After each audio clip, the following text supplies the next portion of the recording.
जय श्री कृष्णा, जय श्री राधे। अध्याय 9। उधर वृंदा ने स्वप्न में देखा कि उसका पति समस्त अंगों में तेल मलकर नंगे शरीर भैंस पर सवार होकर प्रेतों के साथ दक्षिण दिशा की ओर जा रहा है। यह स्वप्न देखकर वृंदा अत्यंत चिंतित हुई।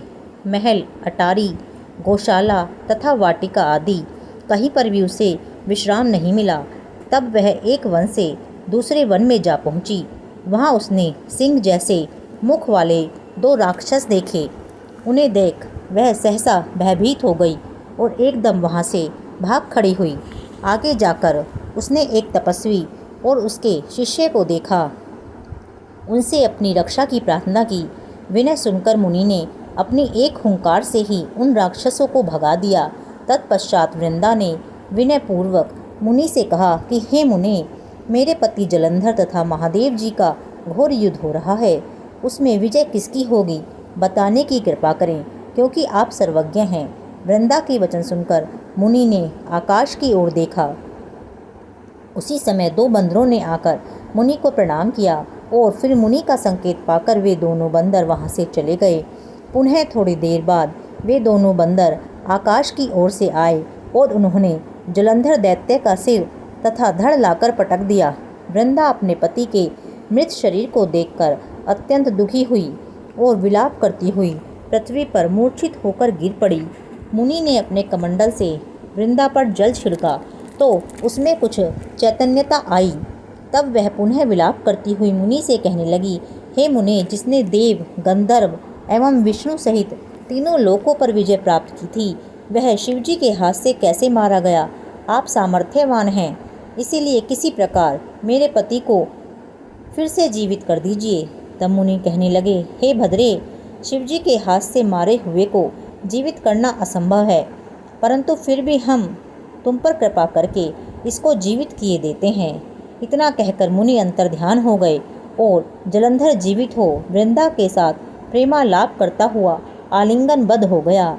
वृंदा भी अपने पति के वेश में विष्णु के साथ उस वन में रमण करती रही, परंतु कुछ दिन पश्चात अपने पति के वेश में विष्णु को देखकर अत्यंत क्रोधित हुई और बोली कि तुमने मेरा पतिव्रत धर्म भंग किया है, इसीलिए मैं तुम्हें श्राप देती हूँ।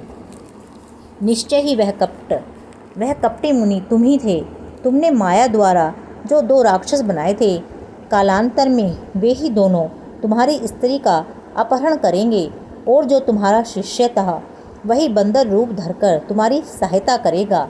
फिर कहा कि तुम इसी समय शिला अर्थात पत्थर हो जाओ। नारद जी बोले कि हे राजा पृथु, भगवान विष्णु ने देवताओं तथा अपने भक्तों की मनोरथ सिद्धि के लिए यद्यपि प्रतिव्रता वृंदा का शील भंग किया, तथापि मन ही मन वे अत्यंत दुखी हुए और बोले, हे वृंदे, तुम्हारे श्राप को ग्रहण करते हुए मैं अवश्य शिला रूप हो जाऊंगा, परंतु तुम भी वृक्ष रूप होकर मुझको ही प्राप्त होगी।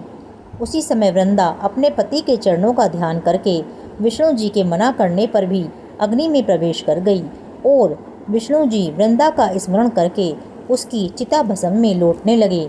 नारद जी कहते हैं, हे राजा पृथु, उधर युद्ध क्षेत्र में जलंधर दैत्य ने शिवजी को अति बलवान समझकर राक्षसी माया द्वारा पार्वती बनाई और उन्हें मारने लगे। उसकी इस माया को देखकर शिवजी नीचे को मुख करके बैठ गए। यही उचित अवसर जान जलंधर ने शिवजी पर अनेक बाणों से प्रहार किया। इस प्रकार शिवजी को संकटग्रस्त देखकर भगवान विष्णु तत्काल ही वहां आए और उन्हें राक्षसी माया का बोध कराया। तब सचेत होकर शिवजी ने अत्यंत वेग से दैत्यों पर भयंकर बाण वर्षा आरंभ कर दी, जिससे भयभीत होकर शुंभ और निशुंभी युद्ध क्षेत्र से भाग खड़े हुए। तब शिवजी ने उनको श्राप देते हुए कहा, क्योंकि तुम युद्ध क्षेत्र से भागे हो, इसीलिए पार्वती के हाथ से मारे जाओगे। इधर ज्यों ही वृंदा का प्रतिव्रत धर्म भंग हुआ, जलंधर का बल समाप्त हो गया और भगवान विष्णु ने सुदर्शन चक्र अपने तेज सहित शिवजी को दे दिया। तब शिवजी ने विष्णु तेज के साथ अपना व ऋषियों के तप और प्रतिव्रता स्त्रियों का तेज मिलाकर जलंधर दैत्य पर छोड़ दिया, जिसने जलंधर का सिर काटकर भूमि पर गिरा दिया। सिर और धड़ अलग होते ही जलंधर का तेज शिवजी में तथा वृंदा का तेज पार्वती जी में समा गया। उधर विष्णु जी वृंदा की चिता भस्म में लौटने लगे। तब देवताओं ने शिवजी की स्तुति कर उनसे कहा, हे महादेव, जलंधर को मारकर आपने हम लोगों पर महान उपकार किया है, परंतु एक अनर्थ हो रहा है। वृंदा के पतिव्रत धर्म से मोहित होकर भगवान विष्णु निरंतर उसकी चिता भस्म पर लौट रहे हैं, अतएव कृपा करके इसके लिए भी कुछ यत्न कीजिए। तब शिवजी बोले, हे देवताओं, तुम सब भगवान की योग माया की शरण में जाओ, वही इस संकट को हरेंगी। तब समस्त देवता योग माया की शरण में जाकर स्तुति करते हुए बोले, हे देवी, आप संपूर्ण जगत की उत्पत्ति, पालन तथा नाश करने वाली हो। सतोगुण, रजोगुण तथा तमोगुण आपसे ही उत्पन्न हुए हैं। आपकी माया को स्वयं ब्रह्मा जी भी नहीं जानते हैं। ऐसी देवी को हमारा नमस्कार है, जिसके भक्तगण अनादर तथा मोह को प्राप्त नहीं होते। ऐसी मूल प्रकृति को हमारा नमस्कार है। उस समय देवताओं ने एक तेज देखा और आकाशवाणी सुनी कि रजोगुण, सतोगुण और तमोगुण रूप गौरी, लक्ष्मी और सरस्वती मैं ही हूँ।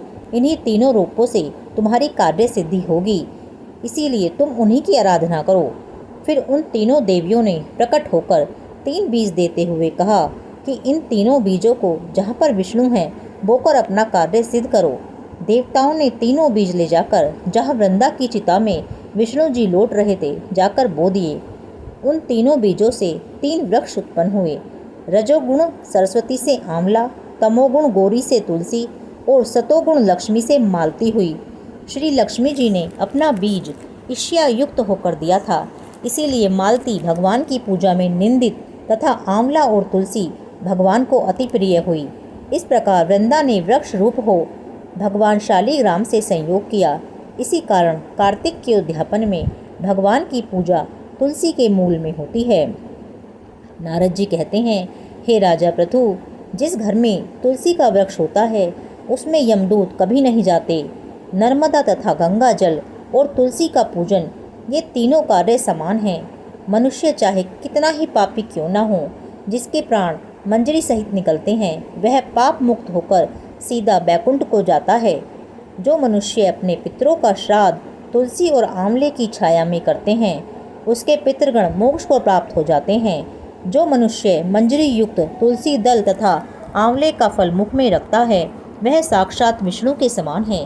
जो मनुष्य कार्तिक मास में रुद्राक्ष की माला तथा आंवले की छाया में भोजन करता है, वह धर्म, अर्थ, काम तथा मोक्ष को प्राप्त होता है। हे राजा पृथु, तुलसी और आंवले का महात्म्य स्वयं ब्रह्मा जी भी कहने में असमर्थ हैं। जो कोई श्रद्धा भाव से इस कथा को पढ़ता या सुनता है, वह अंतकाल में मोक्ष को प्राप्त होता है। 9वां अध्याय समाप्त। जय श्री कृष्ण, जय श्री राधे।